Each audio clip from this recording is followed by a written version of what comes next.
High, এগুলো কি সবাই বলো তো? আমাদের বরিশালের ভাষায় এগুলোকে তালের গছ বলা হয়। এগুলো খেতে কিন্তু অনেক মজা। দেখো কত বড় বড় হয়েছে গছগুলো। চলো এগুলোকে নিয়ে যাওয়া যাক।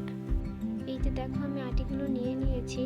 এগুলো কাটতে অনেক কষ্ট, প্রচুর শক্ত হয় এগুলো। এই তো দেখো আমি কেটে নিয়েছি একটা। মাশাআল্লাহ, দেখতে অনেক সুন্দর, খেতেও কিন্তু ভারী মজা। এক এক করে আমি সবগুলো কেটে নিচ্ছি। দেখো কত সুন্দর। চলো এবার এগুলো খাওয়ার পালা। আমরা একটা খেয়ে দেখি যে কেমন হয়েছে। এই যে দেখো উঠিয়ে নিয়েছি একটা। অনেক মিষ্টি ছিল এটা খেতে, সত্যি কথা অনেক মিষ্টি ছিল। এটা দিয়ে কিন্তু মলিদা বানিয়ে খাওয়া হয়। তোমরা অবশ্যই করে কিন্তু কমেন্টে বলে যাবে এটাকে তোমরা কি নামে চেনো।